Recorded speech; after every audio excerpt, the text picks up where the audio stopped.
Ya, statement saya hari ini menyatakan secara tegas di judul statement, Budiman ingin mengubur dalam-dalam kasus pelanggaran HAM, khususnya kasus penculikan yang dilakukan oleh Prabowo. Itu satu. Kedua, Budiman mempertontonkan politik oportunis, ya kan?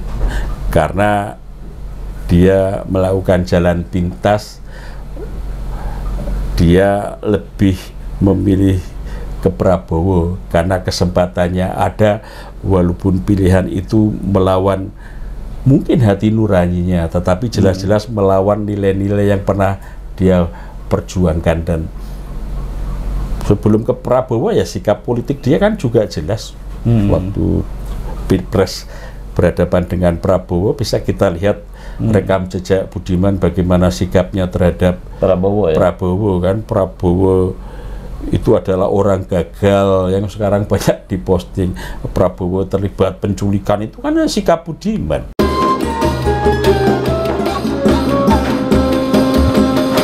Bung, Anda kan dekat dengan Budiman Sujatmiko. Itu bagaimana sih sejarahnya Budiman Sujatmiko ketika bersama-sama Anda di Partai Rakyat Demokratik, menjadi pejuang dan menjadi aktivis demokrasi pada zaman Orde Baru? Wow, sejarahnya sangat berkaitan sekali ya, sudah seperti saudara besar ya, ada keluarga besar ya dengan Budiman ya.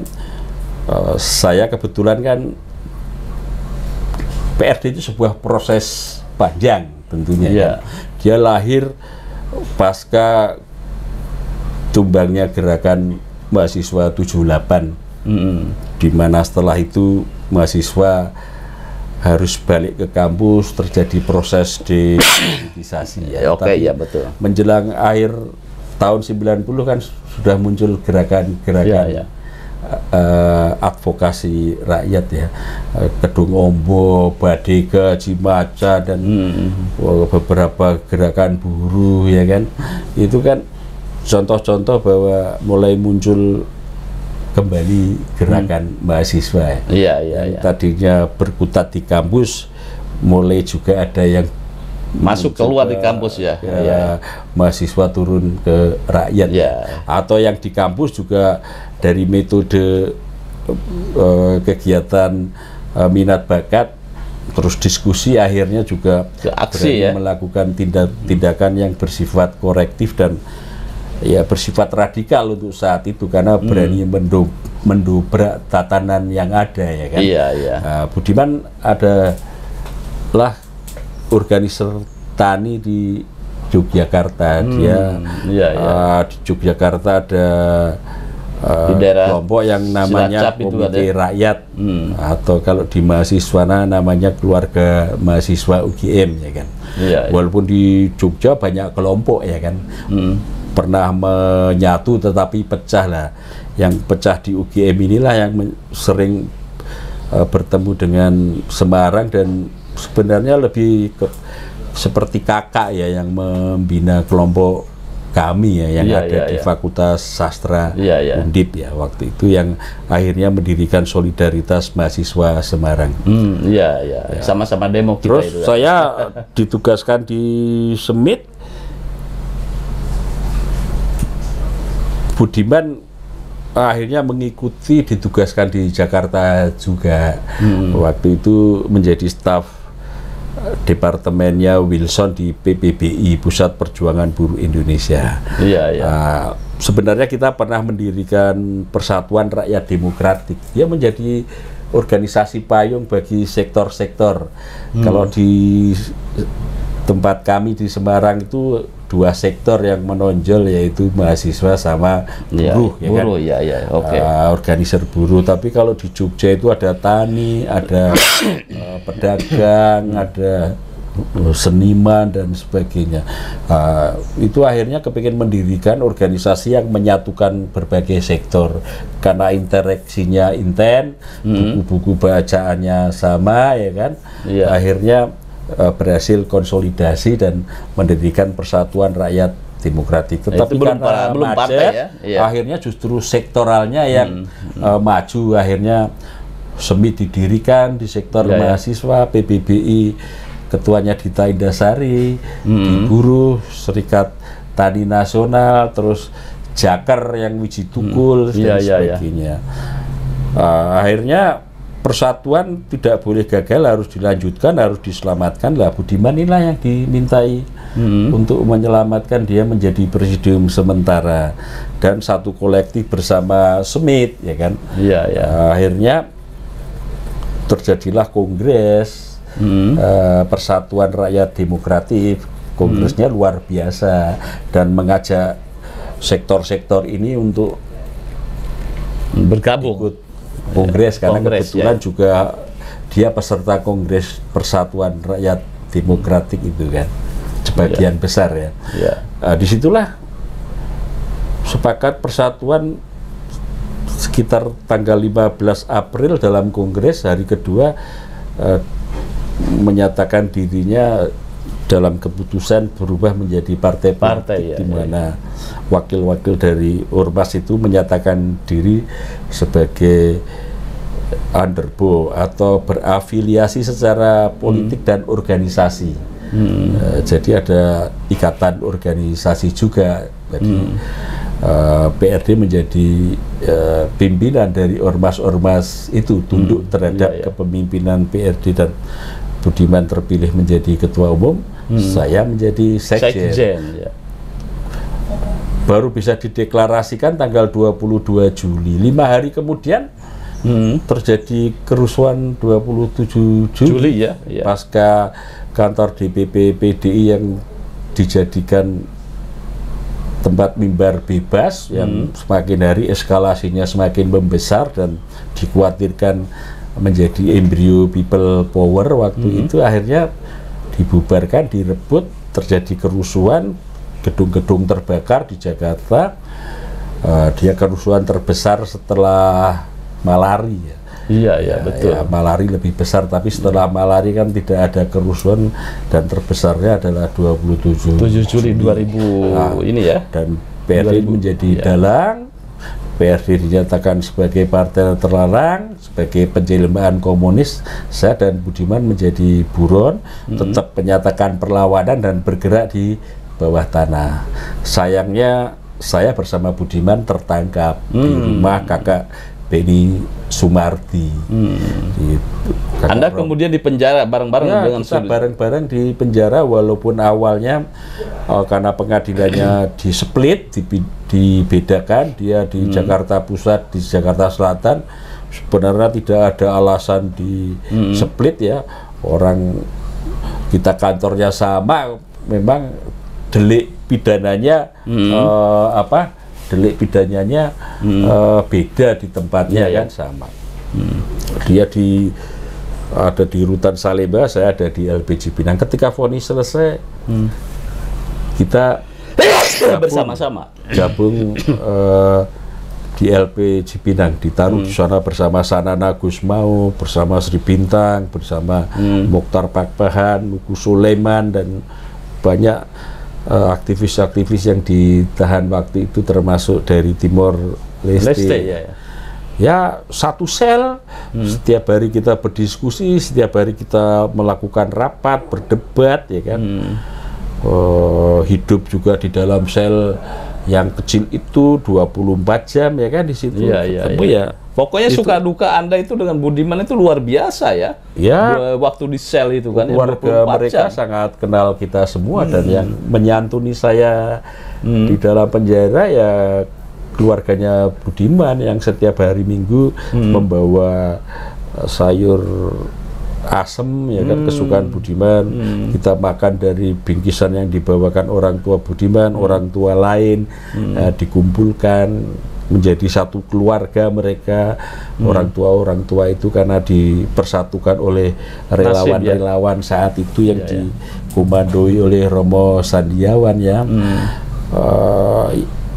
Ya udah kayak saudara lah, saudara. Dan ketika dibebaskan kami pun kembali lagi memimpin partai secara faktual ya. Dalam penjara lebih kepada simbol, tapi ketika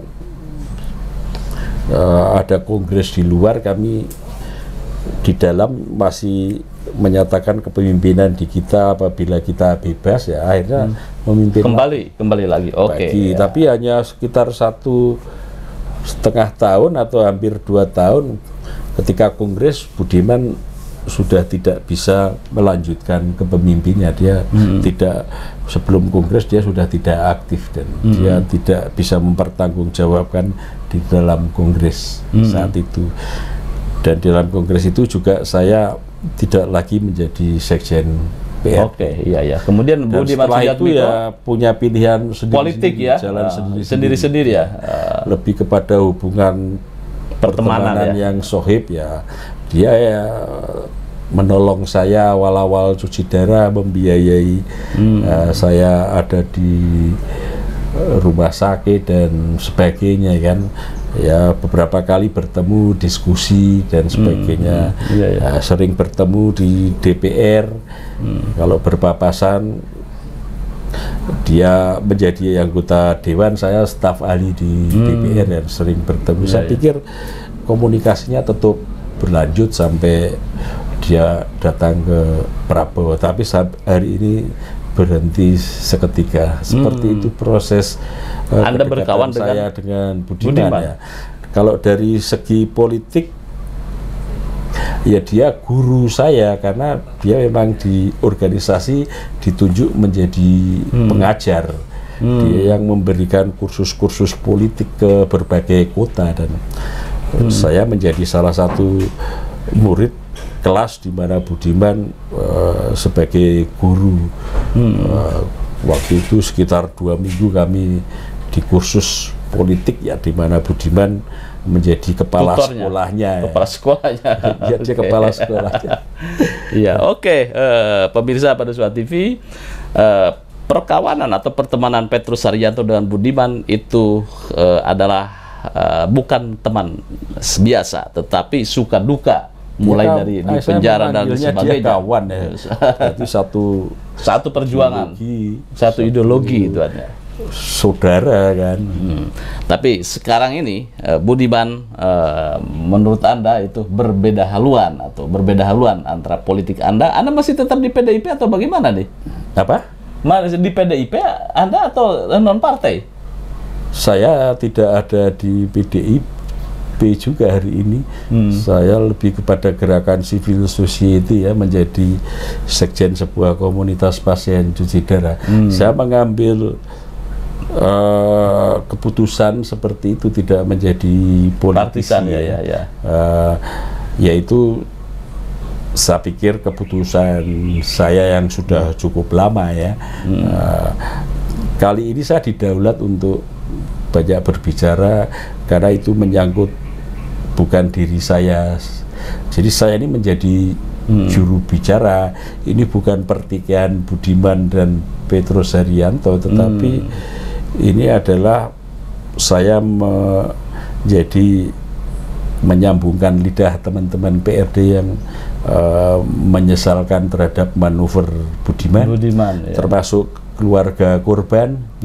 Bahkan juga saya didaulat berbicara kepada keluarga HAM, pelanggaran HAM berat yang lainnya juga. Bukan yang PRD juga, tetapi yang lainnya juga. Karena semua juga melakukan protes dan mereka mendukung langkah yang kami buat dari Forum Rakyat Demokratik untuk Keadilan Korban Penghilangan Paksa. Itu forum yang sekarang hari ini mengeluarkan rilis